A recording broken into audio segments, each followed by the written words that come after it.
السلام علیکم ورحمۃ اللہ وبرکاتہ۔ محترم ناظرین، پروگرام آپ کے مسائل میں ایک وقفے کے بعد میں محمد عبد المنتقم آپ کو دل کی سے پھر خوش آمدید کہتا ہوں اور اللہ تعالیٰ کی بارگاہ میں دعا گو ہوں کہ اللہ تعالیٰ محض اپنے فضل و کرم سے اس پروگرام کو شرف قبول عطا فرمائے، اللہم آمین۔ محترم ناظرین، اللہ تعالیٰ کی طرف سے وارننگ آتی ہے، انتباہ آتا ہے اور متنبہ کیا جاتا ہے۔ کبھی کبھی پشت غفلت پر تازیانہ عبرت برسایا جاتا ہے اور ہمیں آگاہ کرنے کی کوشش کی جاتی ہے، ہمیں متنبہ کرنے کی کوشش کی جاتی ہے۔ اللہ تعالیٰ اپنی طاقت کا تھوڑا سا مظاہرہ دنیا کے سامنے پیش کرتا ہے کہ چند لمحوں میں لاکھوں جانیں کبھی چلی جاتی ہیں۔ 1947 یا پتہ نہیں کون سے سن کی بات ہے یا کافی پہلے کی بات ہے، میں سن بھول رہا ہوں، یہاں چیچک کی وبا پھیلی اسی یورپ میں، آدھی آبادی کے لگ بھگ جو ہے وہ آدھی کے قریب، آدھی سے زیادہ آبادی جو ہے وہ ختم ہو کے رہ گئی اور سال ہا سال تک یورپ اپنی ماضی کی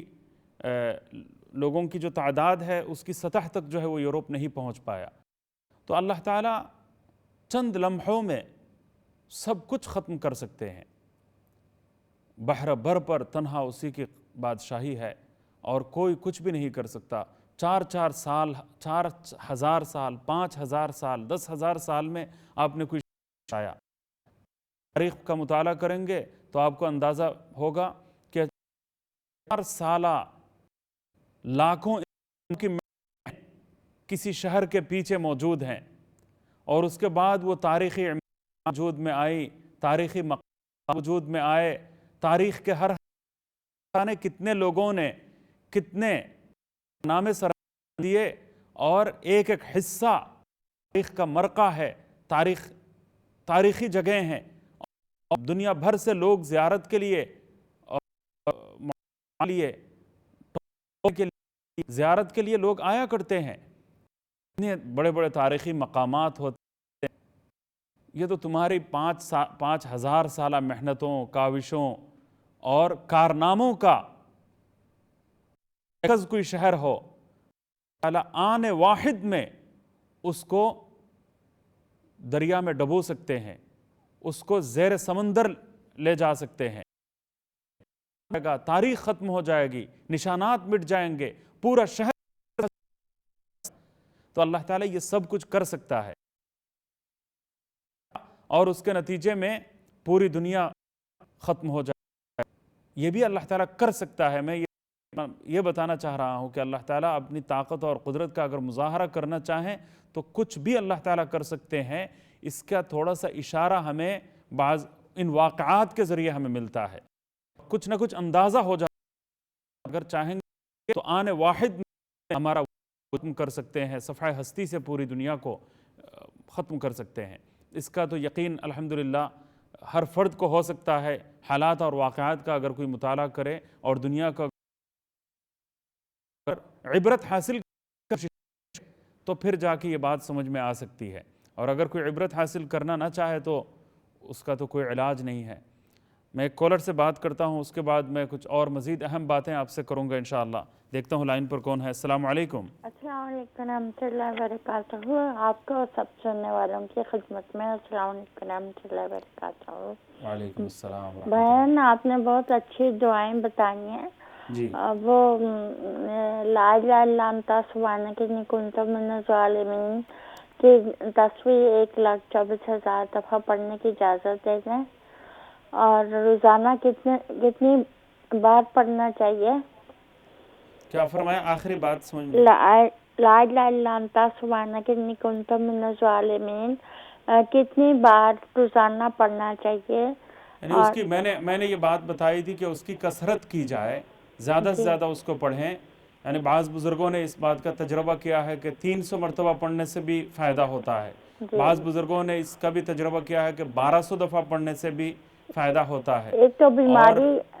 جی، تو اس کی کثرت کی جائے اگر موقع ہے۔ بہت سے بزرگوں نے اس بات کا بھی تجربہ کیا ہے کہ انبیاء کرام علیہ الصلوۃ والسلام کی تعداد کے مطابق اگر 1,24,000 مرتبہ کوئی پڑھے تو اس کا بھی فائدہ تجربے سے ثابت ہوا ہے، لیکن شریعت نے کوئی تعداد مقرر نہیں کی ہے اور کثرت اس کی کرنی چاہیے۔ قرآن کریم نے فرمایا کہ حضرت یونس علیہ السلام نے اس کو پڑھا فنادا فی الظلمات، تو انہوں نے اللہ کو پکارا اس آیت کے ذریعے۔ کتنی دفعہ پکارا اس کا ذکر نہیں آیا، تو بہت دفعہ پکارا اور پکارتے رہے، اور اس کے نتیجے میں اللہ تعالیٰ نے ان کو نجات عطا فرمائی۔ آگے اللہ تعالیٰ نے فرما دیا کہ مومنوں کو آئندہ بھی میں اہل ایمان کو نجات عطا کروں گا۔ تو یہ قرآن کریم نے بتا دیا، تو کثرت کرنے سے فائدہ جو ہوگا یہ یقینی ہے۔ بہن اور پریشانی بھی ہے، میں بیوہ ہوں، 4 سال ہو گئے میرے ہسبینڈ وفات پا چکے ہیں، اللہ ان کو غریق رحمت کرے۔ اور وہ میں سوچوں میرا گھر آباد ہو جائے تاکہ پریشانی ختم ہو جائے، اس کے لیے بھی پڑھ سکتے ہوں؟ جی بالکل پڑھ سکتی ہیں آپ اپنے تمام پریشانیوں کے خاتمے کے لیے، اپنے مقاصد میں کامیابی کے لیے میرے لیے، میری فیملی کے لیے بھی اجازت دیتے ہیں۔ بعض لوگ ہمارے علاقوں میں ایسے ہوتے ہیں کہ یہ ختم جو ہے وہ ہر جگہ نہیں پڑھنا چاہیے کیونکہ یہ بہت گرم ہے، یہ جلالی ہے۔ ایسی بات نہیں ہے، یعنی آپ کسی بھی مقصد کے حصول کے لیے، اپنی پریشانیوں کے خاتمے کے لیے اور اپنی تمام مشکلات آسان کروانے کے لیے آپ جو ہے یہ کلمہ پڑھ سکتے ہیں۔ اللہ تعالیٰ مصیبتوں سے نجات عطا فرمائے گا، اور اگر اس وقت کوئی مصیبت میں مبتلا نہیں ہے تو آئندہ کوئی مصیبت نہیں آئے گی، اور یہ کلمات آنے والی مصیبتوں کے لیے بھی انشاءاللہ تعالیٰ یعنی حفاظت کا سبب اور ذریعہ بنے گا۔ یہ 300 دفعہ روزانہ پڑھوں؟ جی 300 دفعہ روزانہ پڑھوں؟ 300 بار روزانہ؟ 300 بار پڑھیں، کوئی تعداد مقرر نہیں ہے، میں نے بتایا کثرت اختیار کی جائے۔ اب بزرگوں نے تجربہ کیا ہے، کوئی بھی تجربہ اختیار کیا جا سکتا ہے۔ اب وہ تو مجرب عمل ہے، یعنی تجربے سے لوگوں نے فائدہ حاصل کیا ہے، تو کوئی بھی تجربہ اختیار آپ کر سکتی ہیں۔ یعنی بعض لوگوں نے اگر 300 مرتبہ پڑھ کر فائدہ پایا ہے، اس کا فائدہ جو ہے انہوں نے حاصل کیا ہے، تو اور تجربے سے، ان کے تجربے سے یہ بات ثابت ہے، تو اس کے مطابق آپ 300 مرتبہ بھی پڑھ سکتی ہیں اور 1200 مرتبہ بھی پڑھ سکتی ہیں، اور صرف اگر کثرت کریں گی تو بھی ٹھیک ہے انشاءاللہ۔ صرف کثرت کرنا بھی کافی ہے، یعنی کثرت کی جائے اس کی، زیادہ سے زیادہ اس کو پڑھنے کی کوشش کی جائے، جب بھی یاد آئے تو آپ لوگ جو ہے وہ پڑھیں، تو انشاءاللہ تعالیٰ اس کا فائدہ ضرور ہوگا۔ جب کسی معاشرے میں، کسی سوسائٹی میں جب فحاشی عام ہو جاتی ہے، بے پردگی عام ہو جاتی ہے، اور اخلاقی گناہ عام ہو جاتے ہیں، تو ایسے معاشرے میں اس قسم کی بیماریاں پیدا ہوتی ہیں۔ اور بعض حدیثوں میں یہ بات بھی آئی ہے کہ جب ناچ گانا بڑھ جاتا ہے، ڈانسنگ بڑھ جاتی ہے، ناچنا گانا یہ عام ہو جاتا ہے، شراب نوشی عام ہو جاتی ہے، ڈرگ ایڈکشن کا دورہ ہر جگہ ہوتا ہے، تو ایسے موقع پر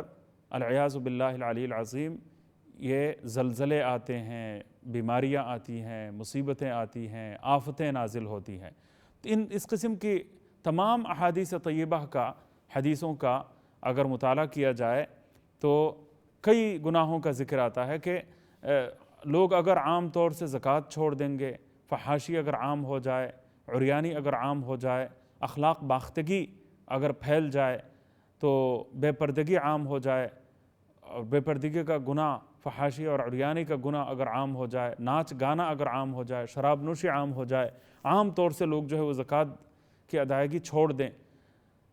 تو اس کے نتیجے میں پھر فتنے، بعض حدیثوں میں ہے کہ تسبیح کے دانوں کی طرح اگر تسبیح ٹوٹ جائے تو دانے ایک کے بعد دیگرے جس طرح گرتے ہیں، اور ایسا لگتا ہے کہ ایک لامتناہی سلسلہ شروع ہو گیا ہے،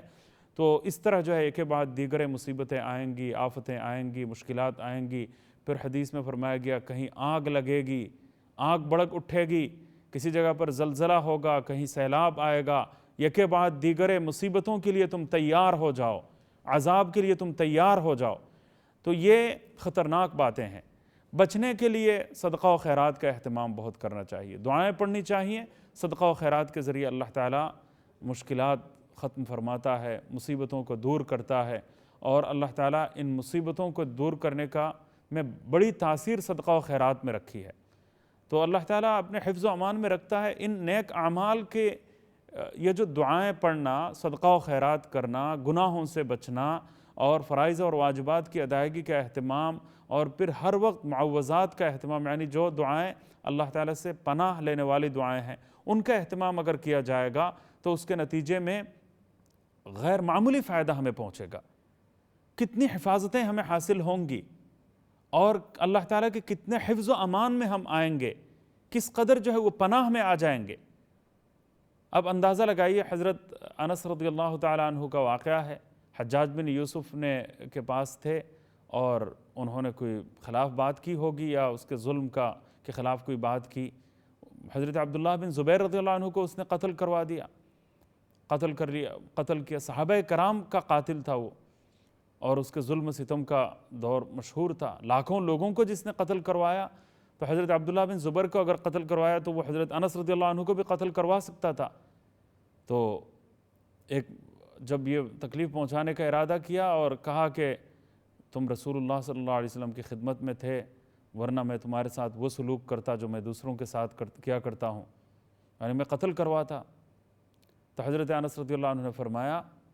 کہ ظالم، تم میرا کچھ بھی نہیں بگاڑ سکتا، کوئی نقصان مجھے نہیں پہنچا سکتا، کیونکہ میں نے وہ دعا سیکھی ہے رسول اللہ صلی اللہ علیہ وسلم۔ اس نے کہا کہ کیا وجہ ہے؟ تو روایت میں یہ بات آئی ہے کہ حضرت انس رضی اللہ عنہ نے فرمایا کہ مجھے وہ دعا معلوم ہے جو سرور کائنات حضرت محمد صلی اللہ علیہ وسلم نے مجھے بتائی ہے۔ تو ایک روایت میں یہ بات بھی ہے کہ اس نے کہا کہ وہ دعا ہمیں بھی سناؤ، کہا کہ تو اس لائق نہیں ہے کہ تجھے یہ دعا ہم سکھائیں، یہ تو حضور صلی اللہ علیہ وسلم کا تحفہ ہے، تو ظالم تھوڑی اس کے لائق ہے۔ تو اس کو یہ دعا تو نہیں سکھائی، کہا کہ وہ میں پڑھ کے نکلا ہوں، شام کو پھر پڑھوں گا۔ تو اور آپ صلی اللہ علیہ وسلم نے فرمایا تجھے کوئی ظالم نقصان نہیں پہنچا سکتا، کوئی چیز نقصان نہیں پہنچا سکتی، تو مجھے کامل یقین ہے کہ میں یہ دعا جب پڑھوں گا تو مجھے کوئی نقصان نہیں پہنچے گا۔ تو وہ دعائے انس رضی اللہ عنہ کے نام سے مشہور ہے۔ حضرت مفتی محمد تقی عثمانی صاحب دامت برکاتہم، اللہ اکبر، شیخ الاسلام ہے، اس وقت دنیا میں سب سے بڑے عالم، ان کے اوپر قاتلانہ حملہ ہوا، چاروں طرف سے گولیوں کی بارش کر دی گئی، چاروں طرف سے شیشے سارے ٹوٹے ہوئے تھے، اور آپ کی موت کو یقینی بنانے کے لیے گولیوں کی بارش کر دی گئی چاروں طرف سے، اور دوسری مرتبہ آ کر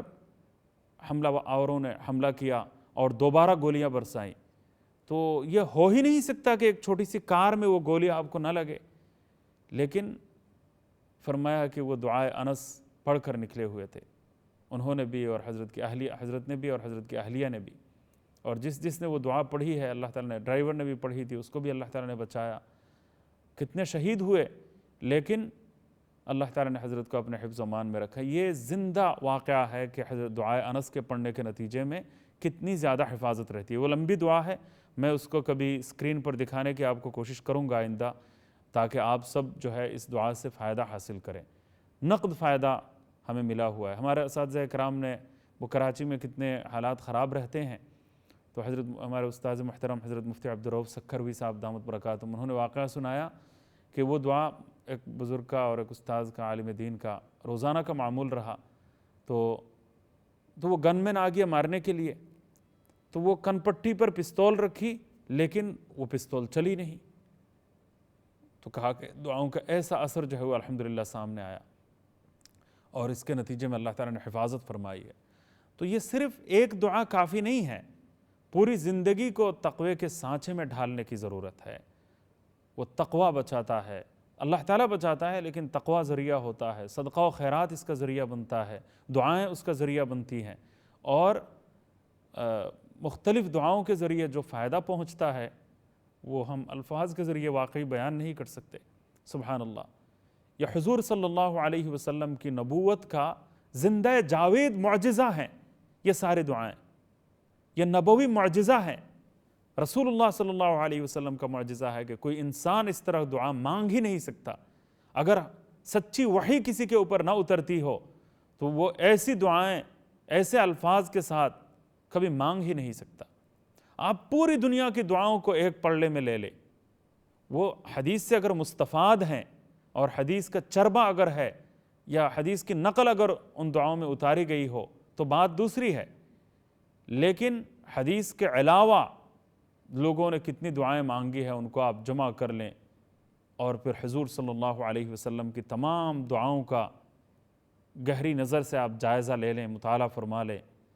آپ کو 100% یقین آئے گا کہ یہ حق اور سچے نبی ہے، حق نبی ہے۔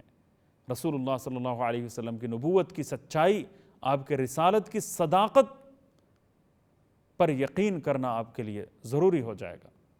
صداقت پر یقین کرنے پر آپ مجبور ہو جائیں گے۔ سبحان اللہ، اگر بشرطے کہ چشم بصیرت بھی ہو، دیدہ بینا بھی ہو اور دل ہدایت کے لیے کھلا ہوا بھی ہو۔ سبحان اللہ، ایک انسان کی نازک ترین جو ضروریات ہیں، جو باریک پہلوئے ہیں اور دل کی گہرائیوں میں جو امید کی شعاعیں پھوٹتی ہیں، جو ارادے وجود میں آتے ہیں، جو خیالات جنم لیتے ہیں، سبحان اللہ، اور جس قسم کی آرزویں کروٹ لیتی ہیں دل میں اور تمنائیں دل میں مچلتی ہیں، ارادے وجود میں آتے ہیں، خیالات دامنگیر ہوتے ہیں، ان تمام چیزوں کا ایسا احاطہ کوئی انسان اپنے الفاظ میں کر ہی نہیں سکتا۔ یہ میں اپنے اساتذہ اکرام کی بات سنا رہا ہوں، حضرت مولانا سید ابو الحسن علی حسنی ندوی رحمۃ اللہ علیہ کی بات، شیخ الاسلام حضرت مفتی تقی عثمانی صاحب دامت برکاتہم کی باتیں، ان کا خلاصہ میں عرض کر رہا ہوں آپ کی خدمت میں۔ تو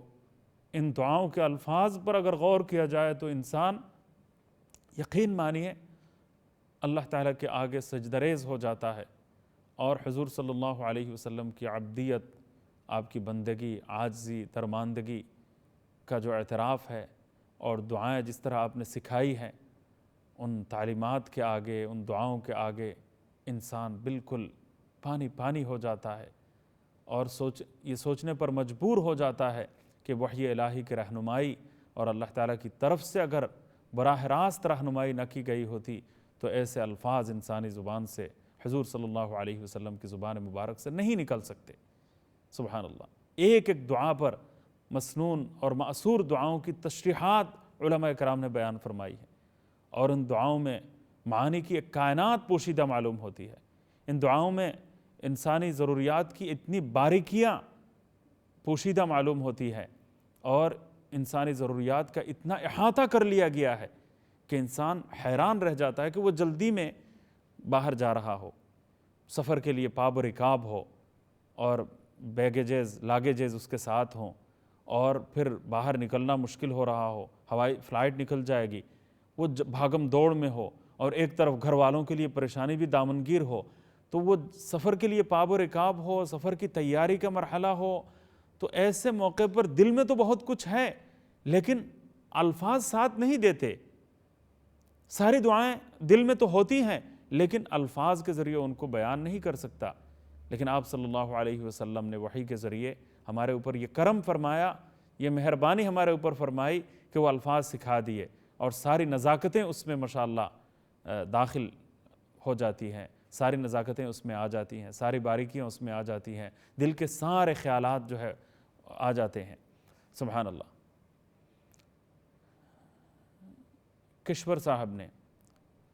کشور سلطانہ صاحبہ نے ماشاءاللہ اپنے بیٹے کامران اور عمران صاحبان کے لیے خصوصی دعاؤں کی درخواست کی ہے۔ ہم دعا کرتے ہیں کہ اللہ تعالیٰ ان کو اپنے حفظ و امان میں رکھیں، اللہ تعالیٰ مقاصد میں کامیابی عطا فرمائیں، اللہ تعالیٰ بیماری، ہر قسم کی بیماری سے، آفت سے، مصیبت سے اللہ تعالیٰ ہر قسم کی، ان کو بھی اللہ تعالیٰ ہر قسم کی بیماری سے شفا عطا فرمائیں، اپنے حفظ و امان میں رکھیں، اللہ تعالیٰ ان کی درخواست کو از راہ کرم قبول فرما لیں، اور ساری دعائیں ان کے قبول ہو جائیں۔ اللہم آمین۔ آپ سے بھی گزارش یہ ہے کہ آمین کہہ دیں تاکہ ان کو آپ کی دعائیں مل جائیں۔ اتنی ساری دعائیں جو ہیں وہ رائے گاہ نہیں جائیں گی، یہ دعائیں انشاءاللہ قبول ہوں گی۔ تو میں عرض کر رہا تھا کہ اللہ کی طرف سے وارننگ آتی ہے کہ گناہ سے باز آ جاؤ، نافرمانی سے باز آ جاؤ، اللہ تعالیٰ کے احکامات کی خلاف ورزی سے تم باز آ جاؤ، ورنہ اللہ تعالیٰ کے عذاب کا ڈنڈا اگر حرکت میں آ گیا تو ان بطش ربک لشدید انہ ہوا یبدئ و یعید، تو اللہ تعالیٰ کا نظام سزا اگر دنیا میں حرکت میں آ جاتا تو آج زمین کو ہم نے برائیوں سے اتنا زیادہ گندہ کر دیا، اور اللہ تعالیٰ کی نافرمانی سے ہم نے دنیا کو اتنا گندہ کر دیا کہ اللہ تعالیٰ کی سزا کا نظام اگر حرکت میں آ جائے تو پھر اگر نظام حرکت میں آ جاتا تو شاید بجلیاں کون تھی، شعلے لپکتے اور آسمان سے عذاب اور قہر نازل ہوتا، اور عذاب نازل ہوتا ہوا ہم اپنی آنکھوں سے دیکھتے اور پوری دنیا ایک جہنم بن جاتی۔ تو آج جو ہے ہم یہ بات دیکھ رہے ہیں کہ عورتوں کے سر پر اللہ تعالیٰ نے عزت کا تاج رکھا ہے، حیا اور پاک دامنی کی چادر اللہ تعالیٰ نے رکھی ہے۔ تو میں یہ کہنا چاہوں گا کہ خواتین بے پردگی کا مظاہرہ نہ کریں، اور کھلے بندوں سر عام وہ آ کر مختلف ٹی وی چینلوں اور مختلف میڈیا میں بے پردگی کا ذریعہ نہ بنیں، اور اللہ تعالیٰ کے قہر کو اور عذاب کو وہ دعوت نہ دیں۔ اور اللہ تعالیٰ نے جو ان کو عزت بخشی ہے، گھر کی ملکہ بنایا ہے، بے تاج بادشاہ بنایا ہے، کہا گیا ہے حدیث میں کہ ماؤں کے قدموں کے نیچے جنت ہے، اور بہنوں کی کتنے حقوق ہیں، رشتہ داروں کے کتنے حقوق ہیں، الخالۃ بمنزلۃ الام، خالائیں جو ہیں وہ ماں کے برابر ہیں، اور کہاں کہاں کبھی بیوی کی عزت کا تاج پہنایا، کبھی ماں کی عزت کا تاج اللہ تعالیٰ نے پہنایا۔ تو اس طریقے سے ہماری بہنوں کو، عورتوں کو اللہ تعالیٰ نے اتنے حقوق دیے، اور عزت و ناموس کا تحفظ اللہ تعالیٰ نے فراہم کیا، نظام عطا فرمایا کہ ان کی عزت کی جائے، ان کو تحفظ فراہم کیا جائے، وہ پردے کے اندر باعزت زندگی گزاریں، ان کی عزت اور ناموس کو کوئی ادنا سی آنچ نہ لگے، کوئی ٹھیس نہ پہنچے۔ لیکن اس کے باوجود ہم یہ دیکھتے ہیں کہ خواتین کو باہر نکال کر اللہ کے عذاب کو دعوت دی جاتی ہے، اللہ کے عذاب کو دعوت دی جاتی ہے۔ تو اس لیے میں یہ سمجھتا ہوں کہ خواتین کو باہر نکال کر ہماری باعزت اور عزت مآب ماؤں اور پیاری بہنوں کو باہر نکال کر ان کی عزت کو تار تار کرنا۔ کتنی دفعہ ایسا ہوا ہے، بڑے بڑے مارچوں میں یہ خواتین گئیں، خواتین رپورٹرز گئیں اور ان کے ساتھ بدسلوکی ہوئی، وہ آنسو بہانے پر مجبور ہوئی۔ تو ان کی عزت اور ناموس ان کی ختم ہو جاتی ہے۔ تو اس لیے نافرمانی سے ہم بچیں، اور موجودہ جو حالات ہیں ان میں ہم صدقہ و خیرات کا بھی اہتمام کریں۔ الخیر فاؤنڈیشن کے ذریعے بھی آپ حضرات جو ہے وہ آپ سب لوگ جو ہے صدقہ و خیرات کے مختلف چوائز ہم اختیار کر سکتے ہیں، اور ذاتی طور پر بھی آپ صدقہ و خیرات جو ہے وہ دوسروں کو دے سکتے ہیں۔ تو صدقہ و خیرات کے ذریعے اللہ تعالیٰ بڑا تحفظ عطا فرماتا ہے، مصیبتیں دور کرتا ہے، پریشانیوں کا خاتمہ اس کے ذریعے ہوتا ہے۔ تو اللہ تعالیٰ اپنی طرف رجوع کرنے اور توبہ استغفار کرنے، دعاؤں کا اہتمام کرنے، اور پھر صدقہ و خیرات کرنے کی توفیق عطا فرمائے، اور تمام پریشانیوں کا خاتمہ فرمائے، بیماریوں کا خاتمہ فرمائے۔ آج پروگرام کا وقت اختتام کو پہنچتا ہے، اجازت چاہتا ہوں، دعاؤں کی درخواست ہے۔ السلام علیکم ورحمۃ اللہ وبرکاتہ۔